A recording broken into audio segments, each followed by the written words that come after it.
Hello and welcome back. In this video, we are going to be discussing correlation. Oh, this. There we go. Correlation. Correlation measures the strength and direction of a linear relationship between two quantitative variables. If you watched the previous video on scatter plots, correlation measures the strength and direction of the relationship between the lines we were getting from the scatter plots, and linear denotes that they're straight. They form a somewhat straight looking line. Correlation is denoted with the variable r, and the value of r is always between plus and minus 1, or -1 and +1. All right, some vocabulary to review. Correlation r, a numerical measure of the strength and direction of a linear relationship between two quantitative variables. Correlation coefficient, the statistic represented by r that ranges from -1 to +1. Some of these went over in the scatter plot video, or review them again. Positive correlation, as one variable increases, the other tends to increase. Negative correlation, as one variable increases, the other tends to decrease. No correlation, there is no apparent linear relationship between the variables. Linear relationship, a relationship that can be reasonably modeled by a straight line. Association, a general relationship between two variables. And causation, a relationship in which one variable directly causes change in another. Okay. All right. Some quick properties of correlation are, again, it is always in between plus or minus 1. It is allowed to equal those values. The sign indicates direction. Positive is positive goes up like this, and negative goes down like that.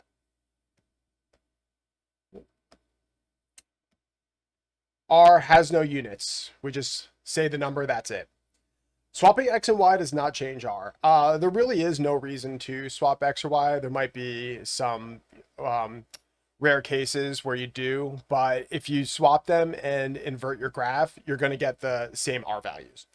And outliers can greatly affect r. We see this, I don't call it, what's it called? I don't call it correlation in the scatter plots video, but at the very end in the practice problem, I show an example of an outlier greatly affecting our correlation.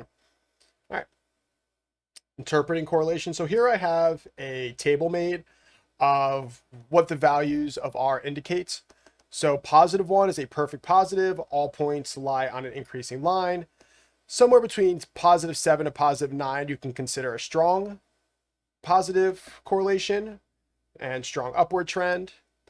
From 0.3 to +0.7, moderate positive, noticeable upward trend.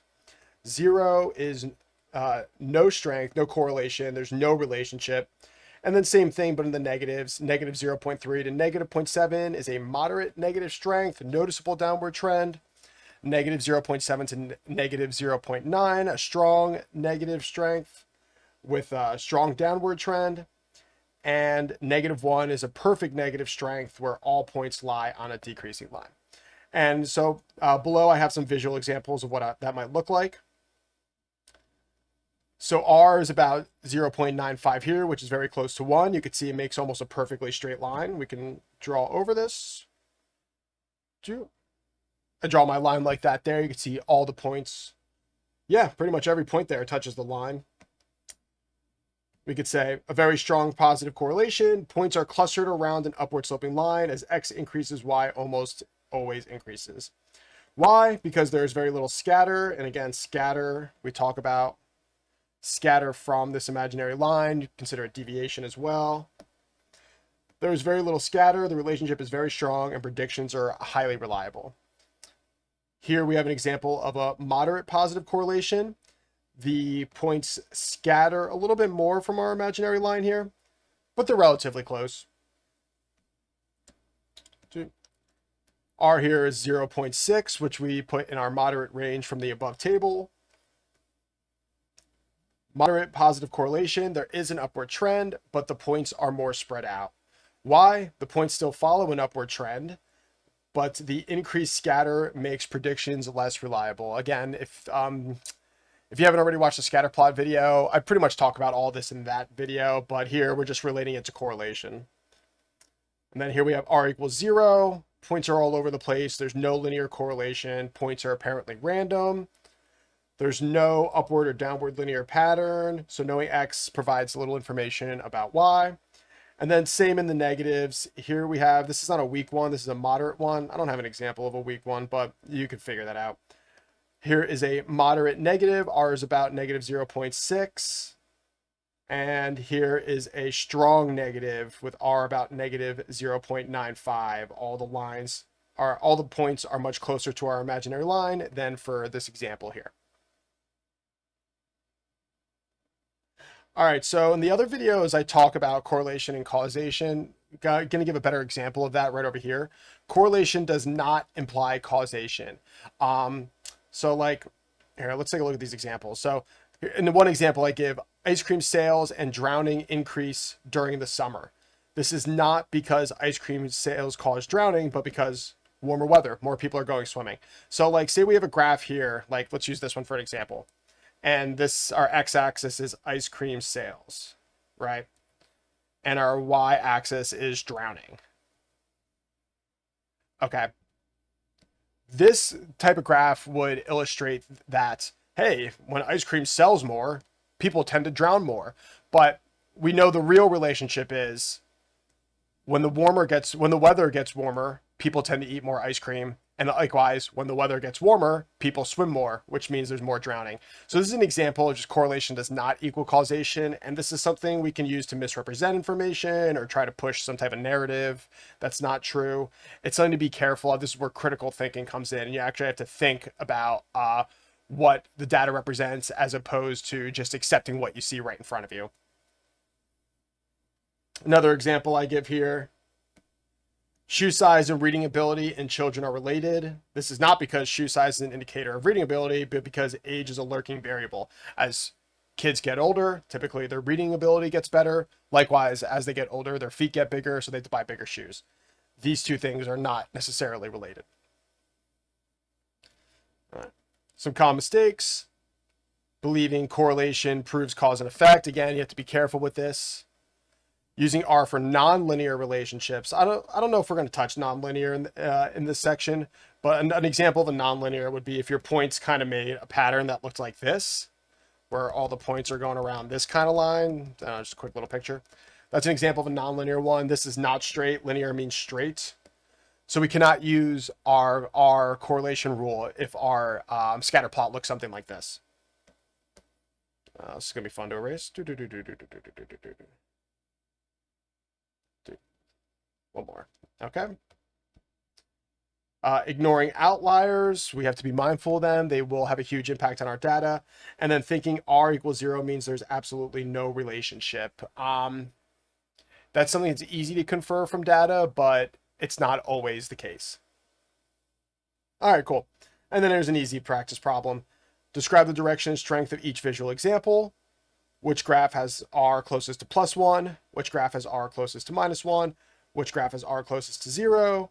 Give an example of a positive correlation and explain why correlation does not imply causation. All right, feel free to pause here and take a stab at these. All right, hopefully we paused the video and worked on them. Let's take a look. So before I even go to the answers, let's go to our graphs. We should know this graph right here has the closest one to an R value of 1.